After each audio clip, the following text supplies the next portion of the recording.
마태복음 15장 21절에서 28절은 예수님과 가나안 여인 사이에 있었던 긴박감이 넘치는 대화들로 주로 구성되어 있습니다. 특별히 성경학자들에게 굉장한 매력적인 본문이라고 할 수 있습니다. 왜냐하면 이 본문을 처음 대할 때 우리가 일반적으로 알고 있는 예수님의 모습과는 상당한 차이가 있는, 그래서 당혹스러움을 느낄 수 있는 말씀이기 때문입니다. 특별히 26절을 보게 되면 이 여인을 예수께서 개에 비유했습니다.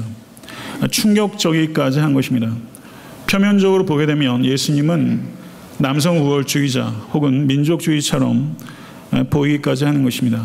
그래서 오늘 본문에 나오는 예수 그리스도는 과연 우리가 어떻게 이해해야 할 것인가 하는 질문을 가지고 오늘 본문을 우리가 읽어보도록 하겠습니다. 특별히 성경을 해석하는 데 있어서 가장 중요한 요소는 문맥입니다.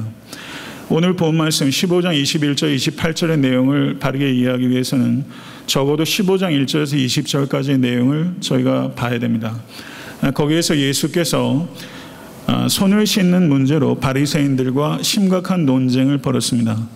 논쟁의 핵심은 무엇이 깨끗한가 하는 것이었습니다. 무엇이 클린하고 무엇이 언클린한가, 이것이 유대인들이 사활을 거는 문제였습니다. 이에 대해서 예수께서 15장 11절에 입으로 들어가는 것이 사람을 더럽게 하는 것이 아니라 입에서 나오는 것이 사람을 더럽게 하는 것이라 라고 선언하셨습니다.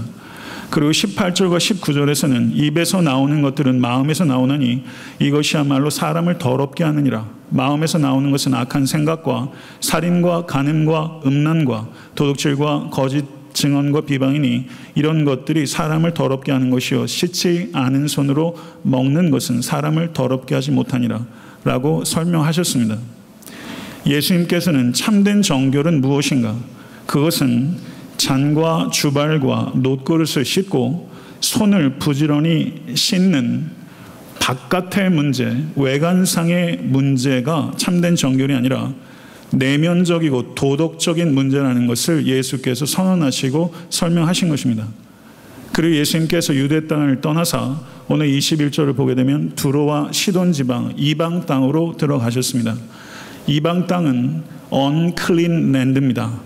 그리고 이방 땅에서 가나안 여인을 만나셨습니다. 가나안 여인은 unclean people입니다. 이 여인의 문제는 자녀가 더러운 귀신 들렸다는 문제입니다. unclean spirit의 문제였습니다. 앞에 마태복음 15장 1절부터 20절까지의 문제가 무엇이 깨끗하냐 하는 문제였다면 오늘 본문 말씀은 그 가르침의 연장이요 그 가르침의 실제 예로서 무엇이 깨끗하냐 하는 문제를 예수께서 누가 깨끗하냐 하는 주제로 변주하고 있는 것입니다. 유대인은 깨끗하고 이방인은 더럽다라는 생각을 일관되게 가지고 있었습니다. 근데 오늘 본문에 이 가나안 여인을 통해서 예수께서는 유대인이 깨끗한 것이 아니라 하나님의 은혜를 믿는 자가 깨끗하다. 아멘. 믿으십니까?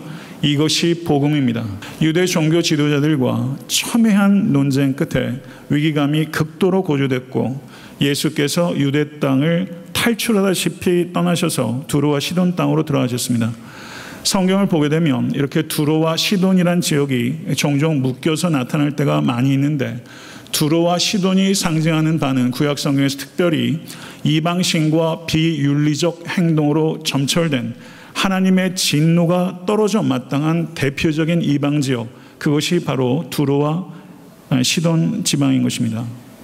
그런데 마태복음 15장 21절에서 28절의 병영 구절인 마가복음 7장 24절에서 30절을 보게 되면 마가복음이 마태복음보다 먼저 쓰여졌다고 일반적으로 학자들이 이야기를 합니다. 마태는 마가복음을 알고 있었을 것입니다. 그런데 마가는 이 여인을 잘 아실 거라고 생각합니다. 수로보니게 여인이라고 표현했습니다. 수로보니게는 페니키아입니다. 국적이 페니키아 여인이라고 밝혔는데 여기서 마태는 이 부분을 바꿉니다. 페니키아 여인이라고 말하지 않고 가나안 여인이라고 의도적으로 바꾸고 있습니다. 민족으로 표현하는 것입니다. 내셔널리티로 이 여인을 소개한 것이 마가라면 이 여인의 민족을 소개하는 것이 마태라는 것이죠. 만약에 마태복음이 특별히 유대인들 독자를 염두에 둔 복음서라고 저희가 생각할 때 이 여인을 페니키아 사람이라고 하면 유대인들은 별 감정이 없었을 것입니다. 그런데 마태가 이 여인을 가나안 여인이라고 하면서 이것을 읽는 유대인들은 이 여인이 믿음이 크도다라는 이 사건이 가나안 여인이라고 표현하면서 그 충격이 유대인 독자들에게 훨씬 더 강력하게 다가설 수 있도록 마태는 매우 정교하게 이 여인을 가나안 여인으로 소개하고 있다는 것이죠. 마태복음 28장을 저희가 주의 깊게 살피게 되면 Great Faith, 믿음이 크도다라고 설명하고 있는 사람이 단 2명밖에 없습니다. 마태복음 8장에 잘 아시는 로마의 백부장 남자입니다. 그리고 마태복음 15장에 가나안 여인 여자입니다. 둘 다 이방인입니다. 마태복음을 읽는 유대 기독교 공동체의 사람들은 Great Faith라고 예수님으로 칭찬받는 단 2사람이 그 중에 유대인이 없이 모두 이방인 남자와 여자 한 사이를 통해서 대단한 충격을 받았을 것입니다. 마태는 다시 한번 견고하게 이 진리를 증거하고 있는 것입니다. 사람이 깨끗하게 되는 것은 혈통에 의한 것이 아니라 예수께서 하나님의 아들이시오 그리스도시로라는 것을 믿는 믿음을 통해서 그 사람이 깨끗해지는 것이다. 주 다윗의 자손이여 나를 불쌍히 여기소서. 주 다윗의 자손이여 나를 불쌍히 여기소서. 이 여인은 부르짖고 또 부르짖고 또 부르짖으면서 어떻게 해서든지 예수님의 어텐션을 끌기 위해서 지속적으로 소리 지르는 것이죠. 예수님은 다윗의 자손입니다. 마태복음을 보셔도 그리고 사무엘 상하를 보셔도 다윗의 아들들이 많이 있었어요. 그 많은 다윗의 아들들 가운데 솔로몬, 암논, 압살롬 다 다윗의 아들들이죠. 그 아들들은 A son of David입니다. 그러나 예수 그리스도는 A son of David이 아니라 제가 누차 강조하지만 The son of David, 다윗의 자손이지만 유일무이한 다윗의 자손, 그리고 다윗보다 크신 다윗의 자손, 다윗이 주라고 고백했던 다윗의 자손, 그리고 다윗보다 pre-existence, 선재하셨던 하나님, 예수 그리스도는 바로 The Son of David, 다윗보다 크신 다윗의 자손, 곧 하나님이신 다윗의 자손. 아멘. 이것이 다윗의 자손이라는 타이틀이 가지고 있는 의미예요. 저는 예수님의 실체에 접근할 수 있기 위해서 우리에게 뭐가 필요한가? 저는 지식이 필요한 부분이 있지만 지식이 아니라는 거예요. 자기가 지극히 작은 자요, 자기가 지극히 죄인이요, 자기가 심령이 가난한 자, 그 사람들이 예수를 다윗의 자손이라고 고백할 수 있다는 것이죠. 사랑하는 성도 여러분, 모쪼록 심령이 가난한 성도 되십시오. 그래서 예수 그리스도께서 누구신지를 진실로 경험하고 만나실 수 있는 축복이 여러분과 저에게 있을 수 있게 되기를 간절히 소원합니다. 주여 나를 불쌍히 여기소서. 이 기도의 언어를 우린 주목해야 돼요. 그러면 마태는 이 여인의 이와 같은 기도를 통해서 질문을 던지는 거예요. 누가 유대인인가? 진정한 의미의 유대인들은 인종과 혈통과 관계가 없는 것입니다. 사도 바울도 로마서 4장에서 아브라함이 의롭다 인정을 받은 것은 그의 할례 때문이 아니라 그의 믿음으로 말미암은 것이다. 믿으십니까? 아브라함은, 그래서 사도 바울은 할례자의 조상이 아니라 믿는 자의 조상이라고 정의했습니다. 우리가 아브라함의 후손인 줄로 믿습니다. 믿는 자가 아브라함의 후손이요, 믿는 자가 아브라함의 후사요, 믿는 자가 아브라함에게 약속된 모든 축복의 상속자인 것입니다. 그러므로 오늘 본문의 이 여인의 이 고백을 통해서 누가 유대인인가? 이 여인이 유대인이다. 누가 유대인인가?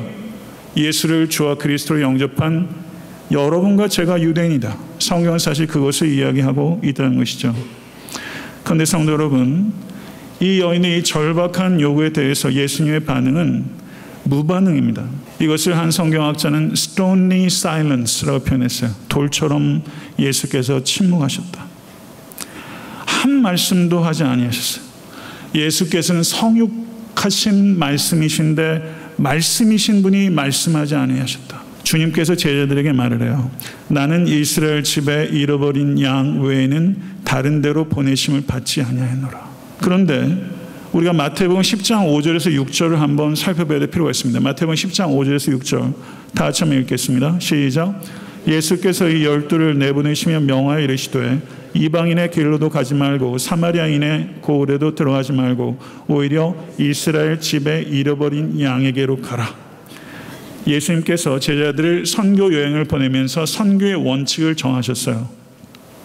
이스라엘 집에 잃어버린 양에게로 가라. 이 가르침을 예수께서 여기서 반복하고 계신 걸 이해하셨죠.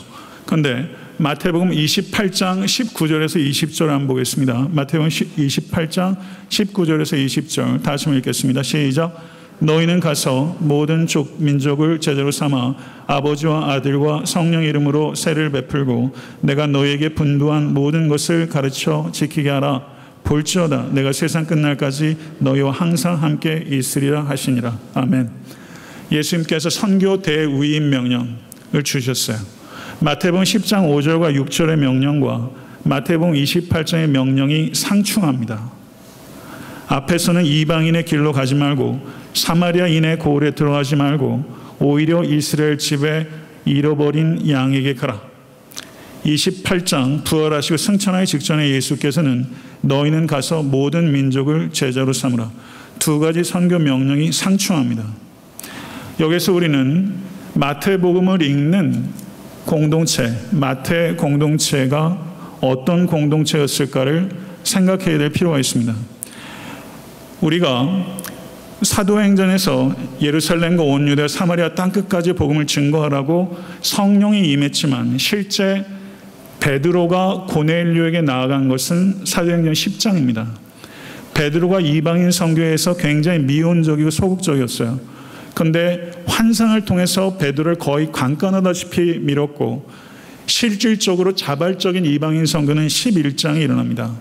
그리고 갈라디아서 2장을 보게 되면 갈라디아 교회에서 베드로가 이방인 성도와 식탁 교제를 하다가 예루살렘에서 유대인들이 온다고 했을 때 베드로가 책 잡힐 것을 두려워해서 유대인들과 식탁을 한 데서 물러나자 그 사도 바울이 베드로를 예수님의 수제자인데 공적인 자리에서 베드로의 행동을 엄하게 견책한 내용들이 나오고 있습니다. 사도 베드로조차 이방인들과 식사하는 것을 굉장히 두려워할 정도로 있었다는 것이죠. 그렇기 때문에 마태복음을 읽는 유대인 그리스도인들 가운데는 예수님의 마태복음 10장 5절에서 6절의 선교 명령, 이방 선교에 대해서 굉장히 미온적이거나 거부감을 가지고 있는 사람이 상당수가 있었고, 그리고 그 공동체 내에서는 예수 그리스도께서 부활하신 이후에는 새로운 시대가 열렸기 때문에 가서 모든 민족과 열방을 향해서 나아가는 새로운 선교 시대가 열렸다라고 바르게 이해한 사람들이 있었다는 거예요. 이 두 가지 그룹이 존재하고 있었고 마태는 후자의 입장을 가지고 있습니다.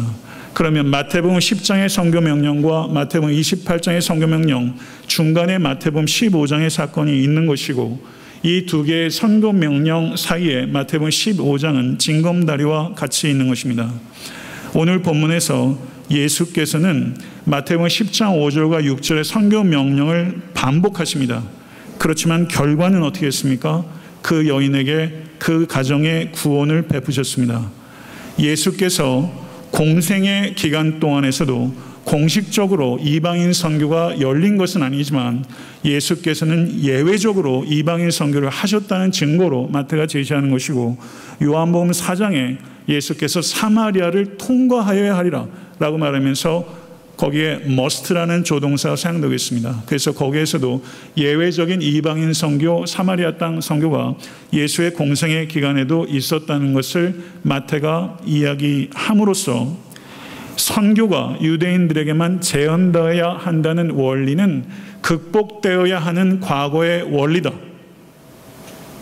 이것을 마태는 이야기하고 있는 것이고, 적극적인 선교 시대, 모든 나라와 민족을 향해서 나가야 되는 선교 시대가 열렸다는 것을 이 마태복음 15장은 선교적으로도 굉장히 중요한 텍스트라고 할 수 있는 것이죠. 와서 예수께 절했다라고 말했어요. 와서 예수께 절하며 주여 저를 도우소서라고 간구했어요. 와서 절했다고 얘기했어요. 예수님께서는 이와 같이 계속적인 거절을 통해서 이 여인을 밀쳐낸 것처럼 보이지만 실제는 밀려는 게 아니라 끌어당기려고 한 것이고, 이 여인은 예수께 와서 절하면서 주여 나를 도우소서라고 말하고 있는 것입니다. 더 가까이 이끌린 거예요. 그런데 예수께서 충격적인 마지막 말씀을 하십니다. 자녀의 떡을 취하여 개들에게 던짐이 마땅치 아니하니라. 우리가 알고 있는 평소의 주님과는 굉장히 다른 모습이에요. 한 말씀도 아니하시더니 그 다음에는 제자들에게 선교 원칙을 이야기하시더니, 그리고 세 번째는 면전에서 여인은 개라고 비하하신 것처럼 들려요. 그러나 여기에서 여인은 결코 포기하지 않습니다. 동요하지 않습니다. 불평하지 않습니다. 성도 여러분, 이 여인이 느꼈던 이 많은 감정들은 실제 우리가 신앙생활하면서 느끼는 감정과 상당히 흡사해요.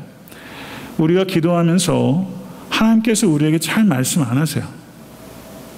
신앙생활한다는 것은 하나님의 침묵을 견디는 것과 굉장히 밀접한 연관이 있고, 침묵이 굉장히 고통스러운데 우리가 어느 순간에 생각을 하게 되면 침묵이 언어의 공백이 아니라 일종의 언어라는 것을 깨닫게 됩니다.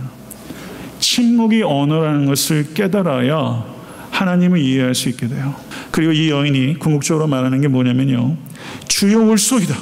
개들도 제 주인의 상에서 떨어지는 푸스러기를 먹나이다. 여기서 주여 올소이다. 저는 이 고백이 신약 성경의 최고의 믿음의 고백이라고 생각해요. 주여 올소이다. Yes, Lord. 이렇게 이야기한 거예요. 이걸 성경 언어로 저를 한번 따라해 보십시오. 그리고 외우세요. 나의 큐리에. 디바인 랭귀지예요. 나의 큐리에. 나이는 yes. 큐리에는 큐리오스의 혹격이에요. Yes, Lord. 예, 주님. 이렇게 말한 거예요. 저는 이 대답이 너무나 좋습니다. 이해가 다 돼서 이렇게 대답했을까요? 아마 죽을 때까지 이해 안 된 일들도 적지 않게 있을 거예요. 그렇지만 우리가 아는 게 있어요. 하나님께서 나를 사랑하신다. 하나님께서 온 우주와 온 역사를 주장하는 알파와 오메가시다. 나의 관점은 지극히 협소하고 하나님께서는 범우주적인 관점으로 나의 문제를 보고 계시다. 이해가 안 되고 감정이 도저히 수용이 안 될 때도 나의 큐리에 Yes, Lord. Yes, Lord. 이렇게 고백할 수 있는 거죠.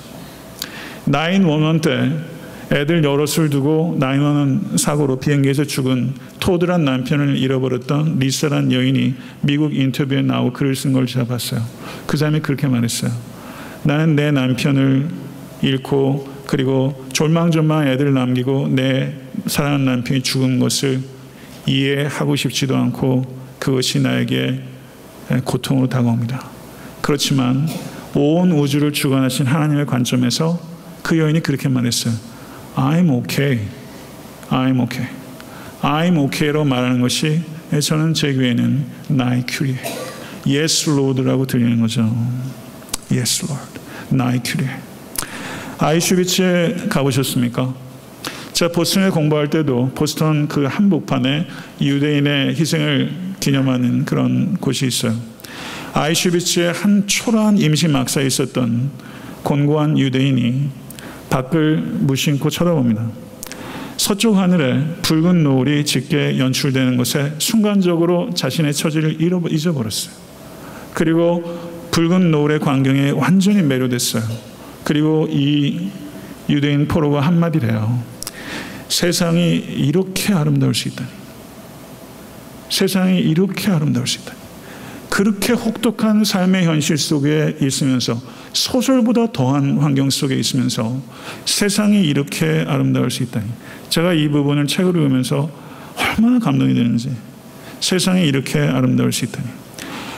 저는 여러분과 제가 살고 있는 삶의 현실을 아이슈비츠라는 곳에 비유하는 건 제가 볼 때는 좀 과장해요. 그렇지만 우리 역시 나름대로의 수용소 속에 살아요.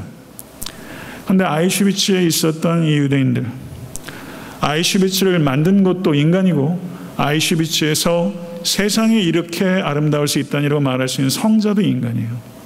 인간은 짐승도 되고 하나님과 같이 그리스도의 장성한 분량까지 성장할 수도 있어요. 인간은 야릇한 존재입니다.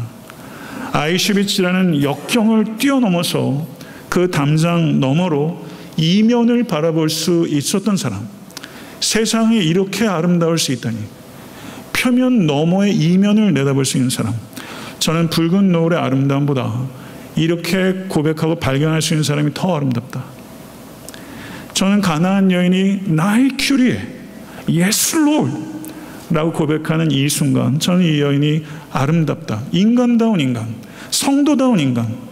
이해가 안 됐을 텐데, 이해가 다 안 됐을 텐데, 그런데도 불구하고 이 사람의 신앙은 이해에 기초하지 않고 예수 그리스도에 대한 신뢰에 기초했기 때문에 이해되지 않으면 않아도 예수님의 성품과 능력을 전인적인 예수 그리스도의 만남을 통해서 이해했기 때문에 저는 어떤 일이 닥치든지 저는 예스 로드라고 말하는 사람이죠.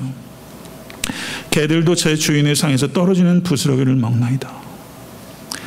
저는 사도 바울의 고백과 버금가는 고백이 여기 있다고 생각해요. 자족에 대한 빌립보서의 사도 바울의 고백과 같은 이 여인의 고백, 떨어지는 부스러기라도 먹겠다. 은혜의 부스러기라도 주십시오. 그러면 저도 살고 제 딸도 살겠습니다. 이런 부스러기에 대한 갈망이 여러분과 저에게 있습니까? 어쩌면요, 이게 없는 게 절망스러운 거예요. 절망스러운 삶의 문제가 아니라 은혜의 부스러기라도 먹겠습니다라고 하는 이 갈망이 없는 게 사실은 이게 문제죠. 하나님이여 사슴이 시냇물을 찾기에 갈급한 같이 내 영혼이 주를 찾기에 갈급하나이다. 살다 보면 최악의 날도 있고 최선의 날도 있습니다. 여러분의 현재는 어떤 날입니까? 예전에도 제가 말씀드렸지만 최악의 날도 결코 나쁘지 않으면 하나님의 은혜가 있기 때문이며, 최선의 날도 아무것도 아닐 수 있으니 결국 하나님의 은혜가 있어야 하기 때문이라. 하나님의 은혜가 있어야 최선이라는 거죠. 사도 바울이 에베소서 3장 2절에서 이렇게 말했어요. 에베소서 3장 2절을 한번 다시 한번 읽어보도록 하겠습니다. 시작. 너희를 위하여 내게 주신 하나님의 그 은혜의 경륜을 너희가 들었을 터이라. 예전에 저는 이 부분을 무심코 읽었어요. 그런데 너희를 위하여 내게 주신 은혜, 은혜는요 나 하나 조카라고 주는 게 아니라 은혜에는 이타성이 있다는 거예요. 나에게 은혜를 주셨을 때는 누군가에게 주라는 이타성이 있다는 거죠. 저는 이 자리에 계신 여러분들과 제가 은혜의 부스러기를 먹겠다고 하는 목마름과 은혜의 부스러기를 나누겠다는 소명으로 결합될 수 있는 여러분과 제가 될 수 있게 간절히 축원합니다. 이 은혜의 부스러기를 나누려고 하는 소명이 있어야 은혜의 부스러기를 먹겠다는 갈망이 생기죠. 이 두 가지는 결합돼야 증폭될 수 있는 것입니다. 이제 사건의 마지막에 도달했어요. 이에 예수께서 대답하여 이르시되 여자여 내 믿음이 크도다. 내 소원대로 되리라. 여기서 이해라고 번역되고 있는 성경 언어가 토테라는 단어입니다. 토테. 헬라어로 토테, 영어 번역으로 된 그러자라고 번역되어 있어요. 그런데 여기에 보게 되면요, 저는 예수님께서 이에 기다렸다는 듯이 여자의 내 믿음이 크다. 예수님이 가슴을 확 쓸어내린 것 같아요. 예수님이 이 시간을 만들어 오신 거예요. 23절부터 27절까지 한번 보세요. 우리 번역에서는 하나도 나오지 않아요. 그런데 내 딸이 흉악하게 귀신 들렸나이다 하되 네 그러나 한 말씀도 하지 아니하시니 그러나 여자가 뒤에서 소리 지르니 그러나 예수께서 나는 이스라엘 집에 이른 양 외에는 다른 데로 보내심을 받지 아니었다. 그러나 예수께 절하며 이르되 주여 저를 도우소서. 그러나 이르시되 자녀의 떡을 취하여 개들에게 던짐이 마땅하지 아니하니라. 그러나 주여 올소이다. 여기에 대라는 접속사가 매 절마다 있어요. 매 절마다. 우리 번역에서는 그러나가 생략되어 있어요. 저는 이 문학적인 이 아름다움을 저는 상실한 번역을 생각해요. NAS 번역은 벗이라는 단어를 거의 넣어서 번역하고 있어요. 많은 영어 번역본에서 벗을 생략하고 있습니다. 그러나 그러자 대답하여 이르시되 여자야 내 믿음이 크도다. 내 믿음이 크도다. 이 여자는요 큰 믿음으로 오지 않았어요. 겨자씨 같은 믿음으로 온 거예요. 근데 이 믿음이 예수께서 stony silence, 딴청 피우고 왕따 시키는 것처럼 하는 순간들, 그리고 개라고 이해하는 것 같은 모멸감을 느끼는 것 같은 순간들을 통해서 이 여인은 Yes Lord, Yes Lord, Yes Lord 하고 끌려간 거예요. 그리고 그 모든 것들이 인큐베이터처럼 이 여자의 믿음이 피스티스 메갈레, Great Faith, 내 믿음이 크다. 예수님께서 이 여인의 믿음을 키우신 거죠. 저는 우리 교회가 이런 역사가 일어날 수 있으면 참 좋겠습니다. 예수님처럼 누군가의 믿음을 키우는 일에 여러분과 저의 삶이 쓰여야죠. 말씀을 맺겠습니다. 로마서 3장 21절 24절에 이 복음을 가장 탁월하게 요약하고 있는 성경의 보석이에요. 로마서 3장 21절 24절 다시 읽겠습니다. 이제는 율법에 하나님의 한 의가 나타났으니 율법과 선지자들에게 증거를 받은 것이라. 곧 예수 그리스도를 믿음으로 말미암아 모든 믿는 자에게 미치는 하나님의 의인이 차별이 없느니라. 모든 사람이 죄를 범하였음에 하나님의 영광에 이르지 못하더니 그리스도 예수 안인 성령으로 말미암아 하나님의 은혜로 값없이 의롭다 하심을 얻은 자 되었느니라. 차별이 없느니라.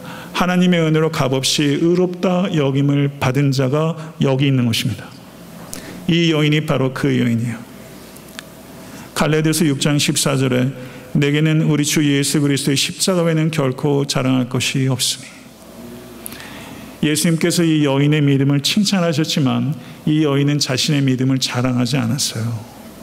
우리가 자랑하는 것은 믿음도 주신 거예요.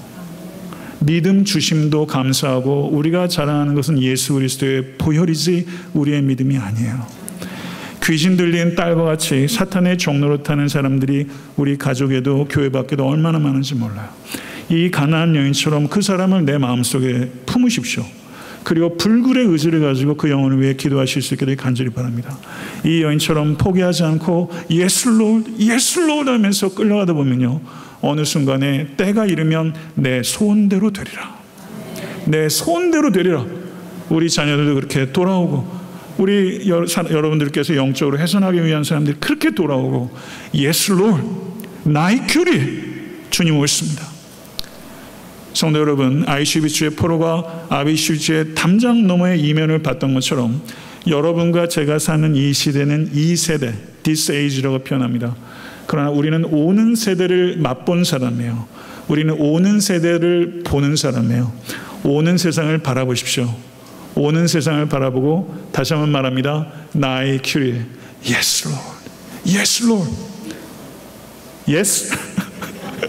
네, 이 마음 가지고 오늘 성전을 나가시는 사랑하는 모든 권속되실 수 있게 되기를 우리 주 예수 그리스도 간절히 축원합니다.